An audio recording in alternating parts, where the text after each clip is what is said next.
Hi guys, I'm back. I'm done with his tail, so it's getting chilly. I'm gonna go ahead and put his blanket on while he's here tied up.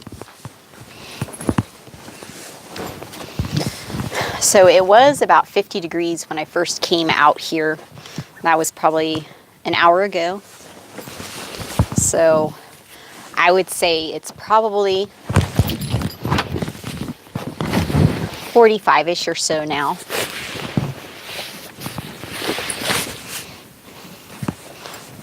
Today wasn't too bad, but yeah, still a little bit chilly. It's just been kind of, I miss when the sun's out. Today the sky was like, we had some clouds and stuff. It wasn't really overcast like it was the other day, which to me is always depressing. And I was feeling kind of blah today too. I don't know if it was just because, I don't know. I don't know why. Anybody else having a blah day today? I had a blah day a couple days ago too, and not sure why. It was an overcast day that day. Step over.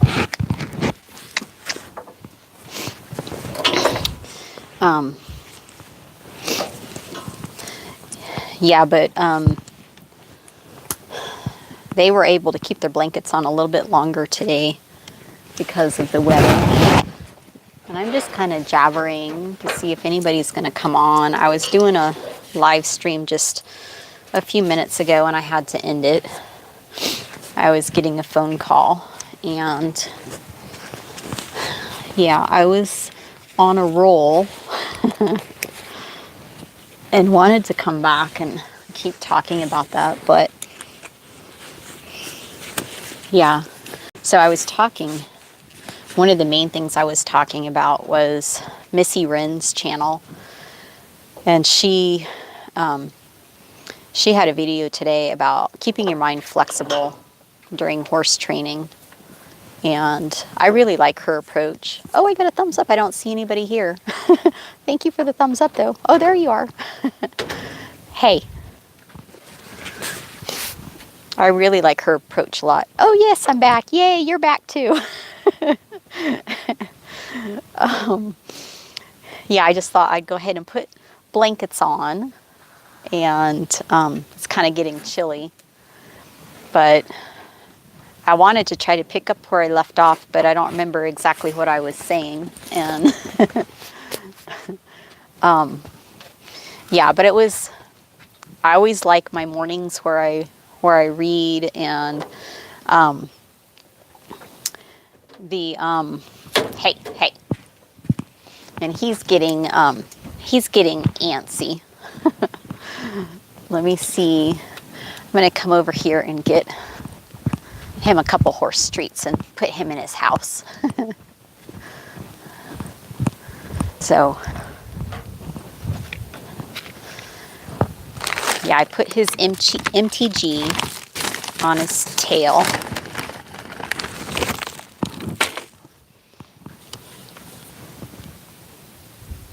Oh yes, that's where we were. Yes, I knew it was good. That's like so true. And I learned my calm in the gym. I'm going to set this way and then walk over to his house.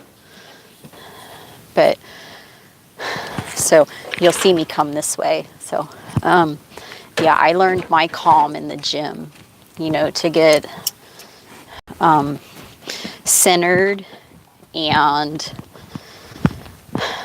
that's where your calm is when you're centered, top to bottom, front to back, left to right. You get centered before you do your set. That's where your strength and power is. And once you learn that, like you said, you can do it anywhere. And I think especially when you're riding, because when you know that feeling of what it feels like to be centered in your body and driving from your heels as they would say when you're doing squats and fitness, drive it up from your heels. That's your power. That's kind of like a horse driving from their hind end. That's their power. And when you know what it feels like to be centered that way and in touch with your power, whatever type of discipline you're doing with your horse, I think you can help them to recreate that feeling. So whether it's Western pleasure and they have to drive their hind end up underneath them and you know, lift their backs, that's the same as a person engaging their core. I think once you know what it feels like in your body, you can help them to recreate and get that same feeling. And whether it's Western pleasure, or I'm sure like barrel racing or dressage, whatever it is that you do, I think the person knowing how to do that and feel that helps the horse too. Okay. I probably shouldn't show her these. She's probably gonna move away when I go to put her blanket on. If I show her, she's gonna keep backing up to try to find him in my hands. I'll try to hide him from her, but she has a good nose. Okay, come here, baby girl.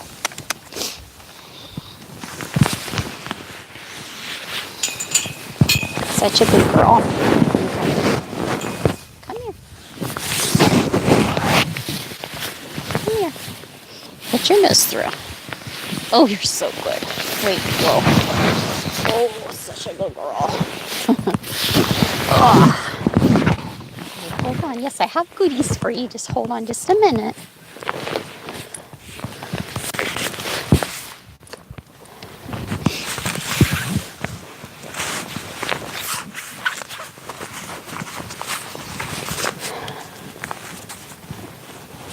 So, yeah, I can't see my phone, but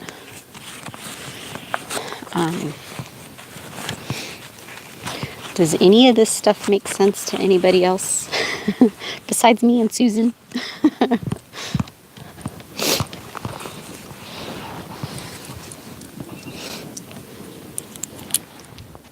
You know, in the book too, I think it's, like I said, called Horses in Translation. She was talking about the leader and how the leader has been termed as being the boss, being the dominant one. And she's the one that says that the best leader for the horse is to be like its mother, because the mother is nurturing but shows boundaries for the horse. And I think that's true. You know, she says that it's always thought that the alpha horse is the leader. And what came to me, which I thought was interesting, was this healing book for horses. They talk about the different brain wavelengths. That's so true. Yeah, we have to stop our mind chatter in order to hear them and to really like understand what they're saying.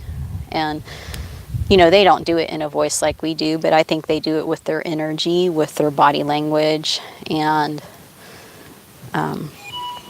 just their expressions. You can feel them, but in order to feel, you have to stop your mind chatter, and you have to get to that point of zero, which is the first energy center. You know, that's your calmness and your grounding. And, you know, you can kind of feel their energy. You can feel what they're going to do. Like I think I've talked about with her, I've talked about with Mousy.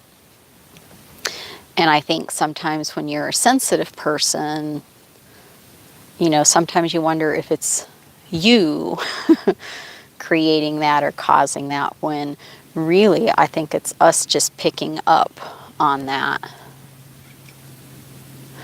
Yeah. And it's like the different brain wavelengths are, you have, and I can't remember which one is first, but you have like I think it's delta, then theta, theta, or vice versa. But one is a non-dream state, one is a dream state. Then you have alpha and beta.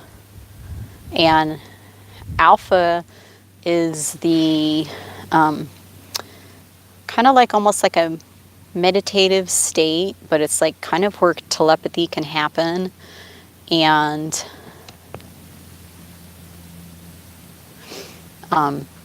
no, beta is actually the higher frequency. So yeah, in this book it has one here, one here, one here, and one here. And it's like, it's delta and then theta, theta, or it might be theta and then delta. I can't remember. And then alpha is the one before the beta. I think a lot of people live in beta. Beta is the more chaotic frequency. And she put this, now this is a energy healing for horses type thing. She put that as like, the thing that stuck out in my mind was the fight or flight. It's alertness and fight or flight. And the alpha is the one before that. And that is like kind of like your meditative state.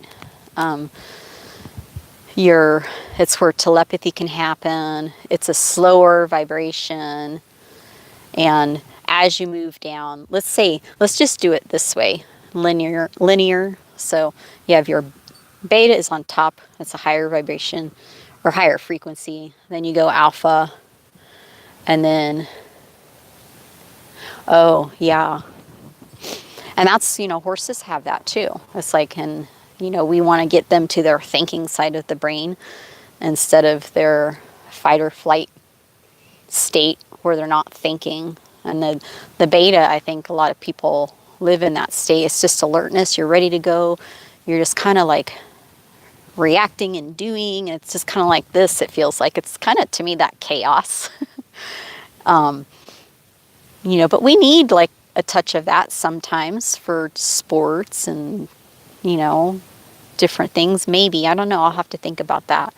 But like the alpha state is the next one down. Then you have like your dream state and then your non-dream state. And I can't remember if it's alpha, beta, alpha, theta, delta. I'll look it up again and remember it next time I talk about it. But so the two down here are the sleeping states, which we're not really concerned about those. It's like the alpha state is a state where my mom always said, and I believe this too, it's like when you're connected to your horse, you can almost think it and they'll do it. And I agree with that, because when you get to that state, and I call that the alpha state, you get to that state of calmness, that meditative state, you can. I have to be careful what I think, because if I think it, my horse will do it. If I'm riding or even lunging, and you can be jogging and think, okay, I want to catch them when they're doing really good, and you're getting ready to tell them to walk, and you think walk, and then they walk, and you're like, wait, I didn't ask you. To me, that's the telepathy phase. That's that alpha state that you get into. And when I work out, it's like I call it, it's a meditative state. It's a moving meditation is what it feels like to me. And I think that's where I learned to get in touch with that, because doing the same way with the horses, it's like they live like in that alpha state. And it's like, so when I was reading that today, and that's true, it's like everybody thinks you should be the alpha mare, the alpha horse, to be the leader. And it's like, I think they got it wrong. It's like, you don't want to be the alpha horse. You want to be in the alpha state. I just thought it was like an aha moment for me. It was like the light bulb went off. It's like, people got it wrong. That's the way my brain works. I was just like so excited. I just wanted to tell somebody that would like understand that. But yeah, yeah, yeah, it's not about being the alpha horse and being a bully and in charge. It's about being in the alpha state and calm. And that's what horses really like. And I was like, yes, that makes sense. So, yeah, that was like my last aha moment for this morning before, yeah, I started doing stuff for the day. But I had like read from a chakra book, Horses in Translation, and then Energy Healing for Horses program module, I guess you could call it. And yeah, it's pretty interesting. Just the things that I was drawn to. It was like 3 different pieces to the puzzle, and they all went together. And then Missy's video about having a flexible mind, that related back to the first chakra, which is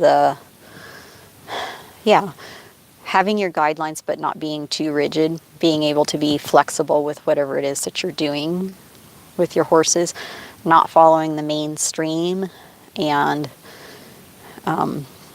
listening to yourself and what you're feeling that you should do with your horse, what's right for your horse, and not just stuck in a method. Because if you get stuck and say, well, this isn't working, and you keep trying it and you keep trying it and you keep trying it,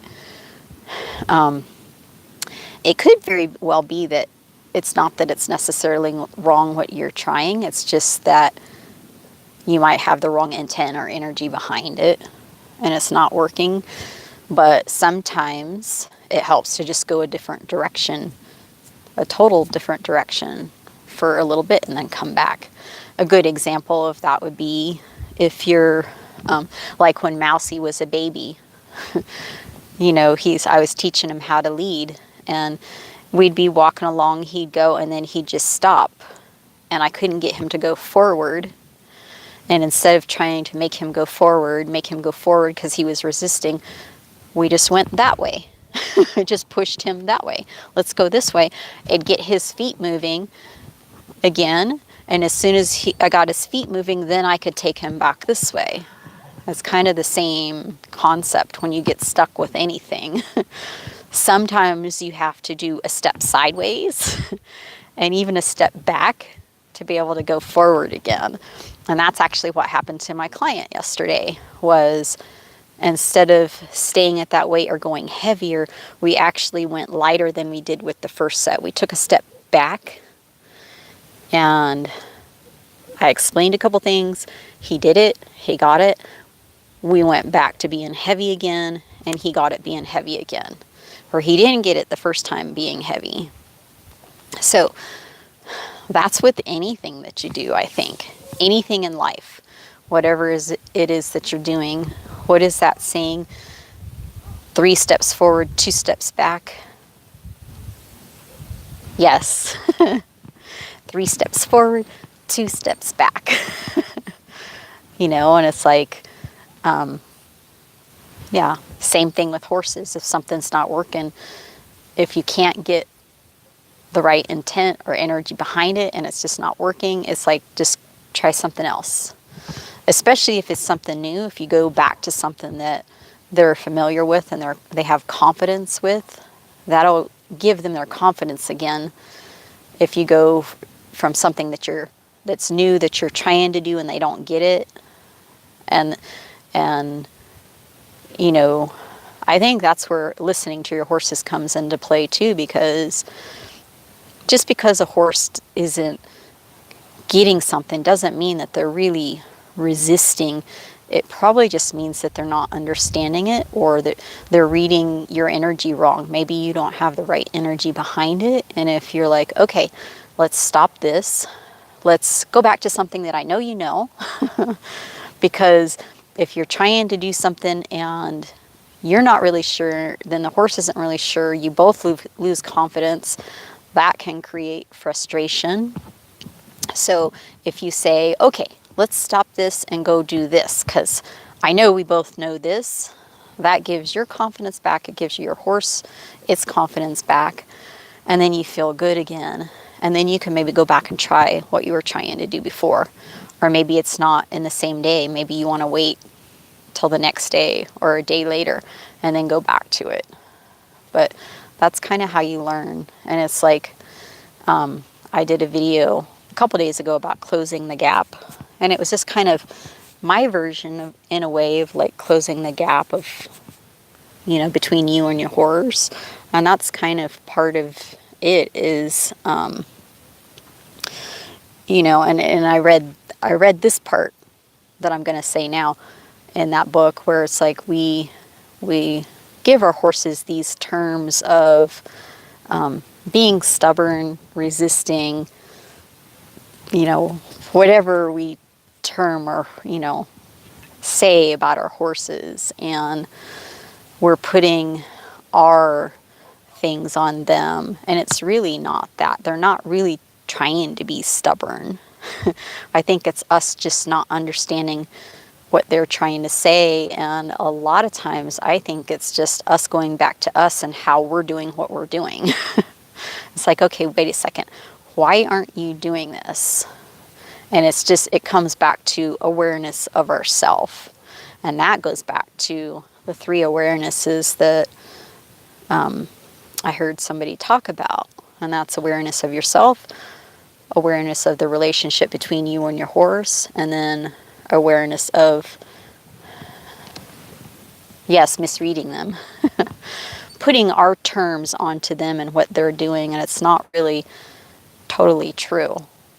You know, whenever I have done things with Chansey and he's resisting, I always say he's resisting, but I know that's not really the case, even though I say it, but it's like what people understand. He's resisting me. Well, the reason, if I go back and really look at it, the reason he's resisting me is because of the way I'm asking him. And usually it's because I'm not grounded in my body. So that goes back to the very beginning of the thing that I was talking about, is I've like come up in my energy and maybe more just in my head, and I'm asking him to do it, not from a grounded place. And he's the one that's kind of made me aware of that kind of stuff. I've not noticed it to the extreme that I've noticed it with him. So it's funny how they all teach you things. And it's like, he's taught me just because he has been stubborn and resistant. It's like, okay, why is it? I mean, that's my mind. Instead of, you know, fighting against him, which I have gotten caught up in, like, why isn't he doing this? And it's like, okay, wait. And I can feel my energy going up, and it's like, okay, wait, stop. Just take a couple deep breaths. And that's hard to do sometimes when you get caught in that emotion of, why aren't they getting it? Why aren't they doing it? What am I doing wrong? And if you can just stop and take a deep breath and say, okay, what was I just feeling? Why was he resisting me? And it was because for me, I was out of center. I was out of my center. I wasn't grounded. My energy wasn't flowing. I got too stuck in my head trying to make him do a certain thing. And I got out of touch with feeling him and got more in my mind. And I got away from my body and my feeling. And so I lost that mind-body connection and that centeredness. And just stopping and taking a deep breath can help you to get refocused again. And, okay, let me try that again. And if I take a breath and get refocused again, because sometimes when you're trying too hard with something, your energy does tend to go up.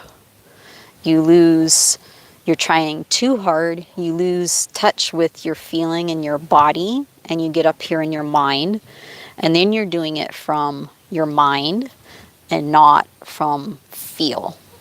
You're doing it from the way that you think it should be. You're doing it from you thinking that they should do it. And, okay, wait. Okay, my finger's not working again now. Your root chakra is where you ground. So when you're sitting in your saddle, your root chakra would have to be grounded. Makes a lot of sense. If not, then your horse would sense it. Yes, that's like so true. Oh, and your root chakra is also like just feeling your gravity. When you're grounded, you don't really have to do anything. All you have to do is feel the gravity of your body. So I always say, when you're sitting in your saddle, sit heavy on your bottom. Just let that gravity, feel your gravity in the saddle. And when you do that, you're grounded. You can't be pressing with your feet in the stirrups, because if you're pressing too hard with your feet in their stirrups, it's going to unground you. It's going to be too much. I won't say it's going to unground you. It's going to make you stuck. You're going to get stuck. You're going to be too tense. And I always ride with light pressure on my feet in my stirrups, but I sit on my butt, and then I adjust like the pressure on my feet or toes. You know, they always say heels down too. I don't totally believe that, because that, depending on the person and their tightness in their calves and hamstrings, can create tension too, and your horse can feel that. So I don't necessarily always ride with my heels down. A lot of times they're level, and sometimes I might even go to my toes, but my heels and my toes are usually always in and straight. I don't ever really put my toes this way. Instead, I turn my knees out and I adjust with my knees and my upper thigh to change the energy and what I'm asking. But that all affects your first energy center and being grounded in the saddle. Because if your awareness is down there, that's where it all starts. It's like your bottom sitting, you ever hear sitting on your pockets? Feeling that gravity, and then your legs. You know, if you have awareness of that, you're probably grounded. And then to me, the energy moves up from there. You know, if you're too grounded, your energy gets stuck, and then you hold your breath, and that's when Chansey will resist. He'll just stop or whatever. And it took me a while to like it didn't really take me a while to figure it out. I was just shocked that he was doing that. It's like, why is he doing that? But if I really stopped and felt what I was doing with my breath, I'm like, I'm holding my breath. He's stopping. He was like that, in tune with that. And it's like, once I was aware of that, then I started to ask him to do things and made sure that I wasn't holding my breath, that my energy was flowing. And then he didn't resist.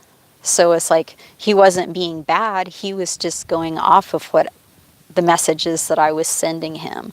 And you know, your butt is in the saddle, and your legs are touching them. You're sending that energy down through them. They feel it. They feel your body. They feel tension in your body. They feel if you're relaxed. They feel if you're holding your breath. They feel if you're not holding your breath. They feel, and I don't know if you guys know Mark Rashid, but he talked about this once in a video, and it was like, it was something that I was already doing, but to hear him say it too, it's like, okay, I'm not a weirdo. And Mark Rashid is, I guess, a fairly well-known natural horsemanship trainer. But he is an Aikido master, so he learned a lot of his stuff through a physical outlet. And he's applied it to horses. And it's like, I feel like that's what I've done with my horses and with my bodybuilding and being a personal trainer. I learned it that way. And you can take that and apply it to what you do in your horses. Or as Susan said on here, it's like, once you learn that feeling of that calm and centeredness, you can apply it to anything and anything that you're doing. And that's like so true. But he talked about one time in a video about controlling what your horse does by the way that you breathe. He says, now if I breathe faster, my horse is going to walk faster. And if I slow my breath down and then stop it, when he slows his breath down, his horse slows down. And then if he just stops his breath, his horse stops. And that's like so true. That's what I do with my horses too. And when I heard him say that, it's like, yes, somebody else does that too. It's very interesting. And that's just about, the breath and the energy. All that stuff affects our horses. And if you start to pay attention to yourself and your breath and your energy, your mindset, it all comes back to us, and it helps us with our horses so much more. Oh, good. Thank you. I love talking about this too. But it all does come back to us, because it starts with us. And then once we pay attention to us and our awareness, then the relationship with our horse, that awareness becomes better, because then we get in tune with our horse and we're like, okay, he just did this. Okay, what was I doing? And what can we change to make that connection better, or to get it back if we lost it? And once you get your horse wanting to be in a relationship with you, they're not going to be as concerned about their environment, what's going on out there.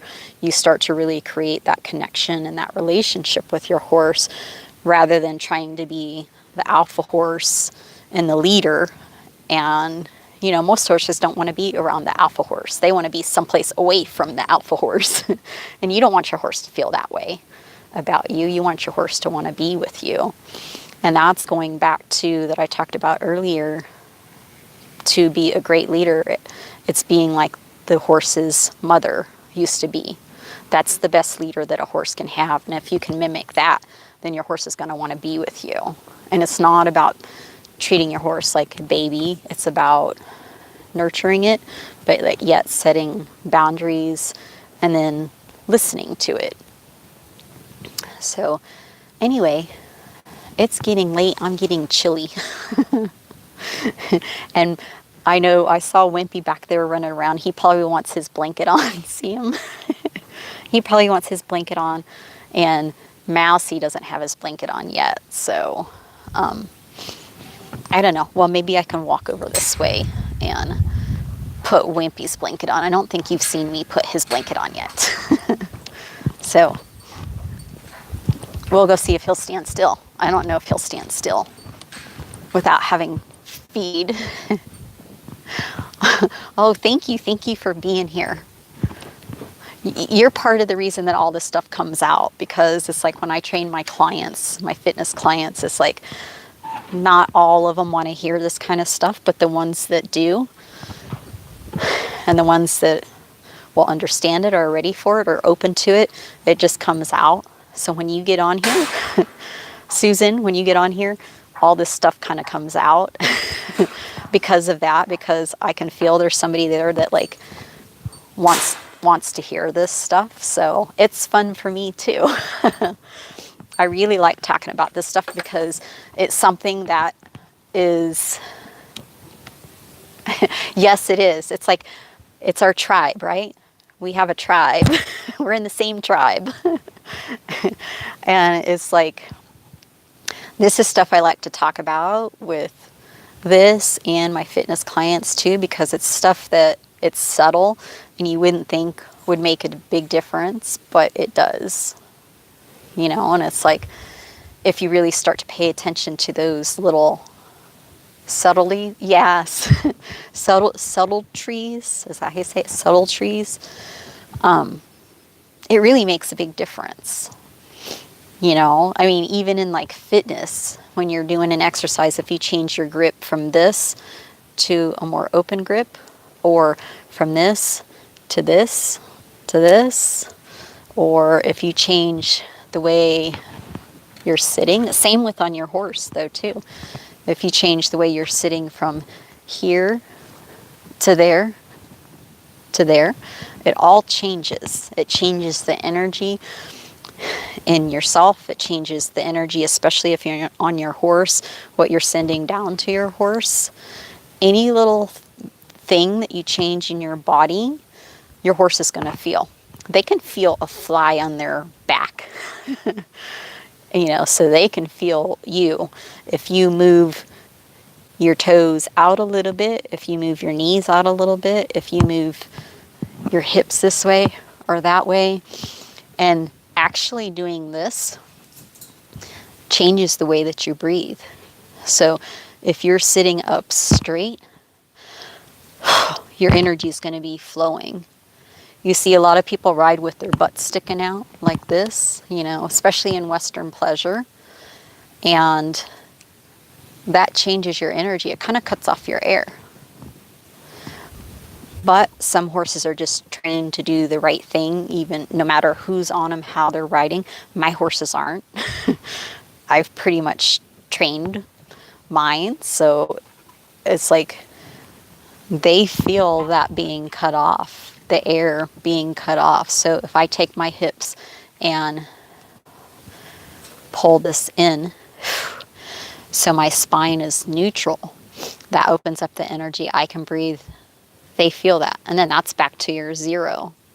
Where then if you're too much this way or too much leaning back, that cuts off your air too. You know, that's almost like digging your heels in.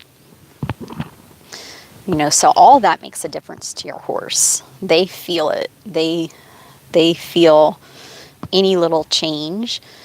And if they've done something for you before and then they're not getting it, say this time or the next day or whatever, it's not that they can't do it because they've already done it. It's just probably a little tweak that you need to change in something that you're doing that you didn't do the time that they did do it.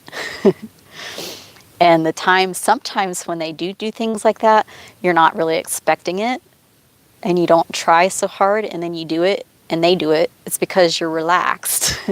And then the next day you come back and try it and you're excited because now you're expecting them to do it.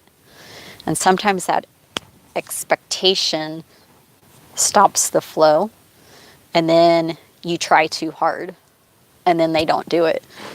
And it's not that they can't because they've already shown that they can. But then I think that's why people get frustrated is because, well, I know they can do it. They just did it.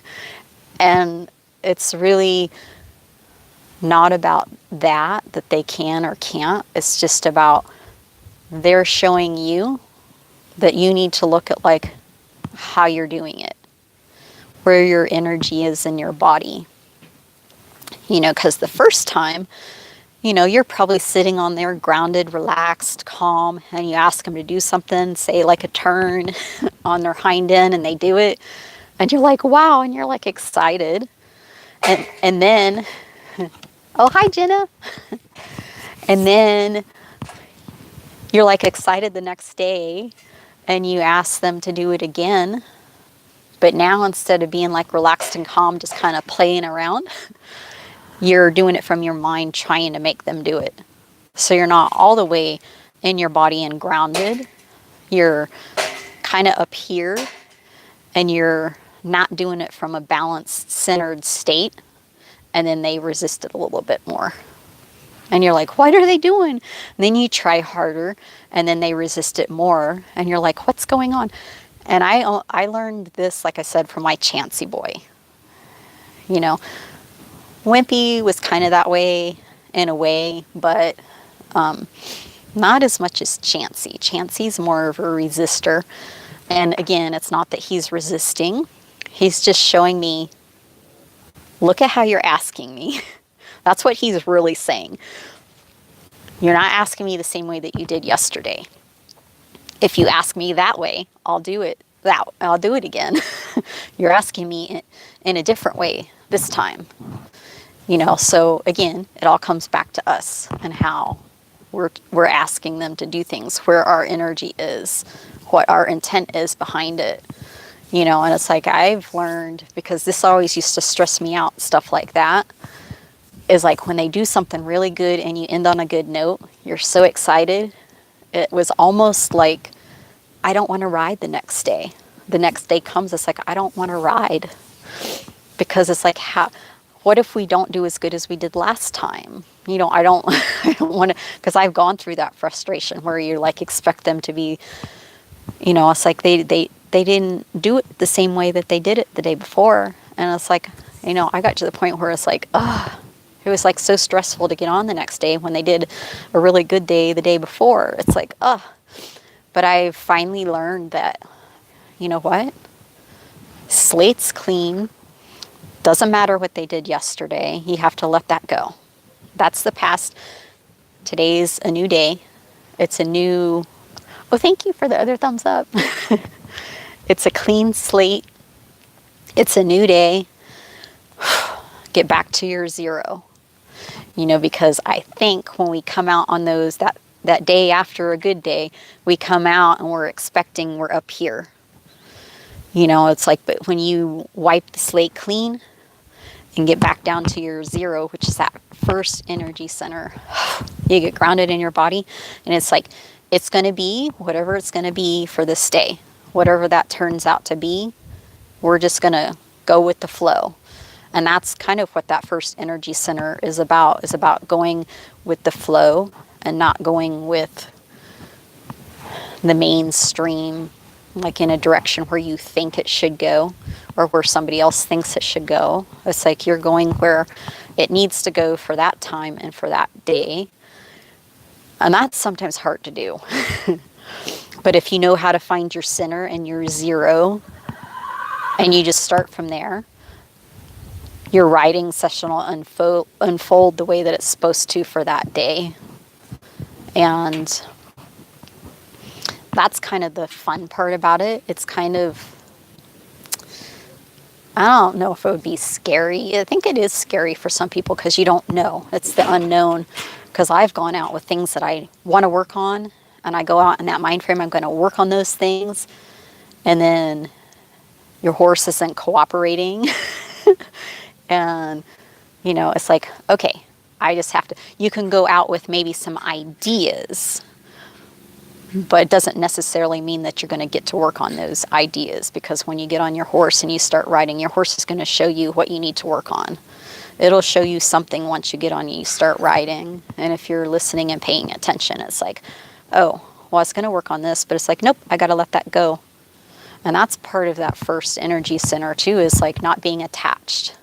If you're too attached to what you're going to do when you come out there, then you're going to be stuck. And my battery is getting low. And when you're stuck, then your session's not going to go the way that you think. So you want to make sure that you're kind of open to whatever it is that your horse is showing you when you come out to ride.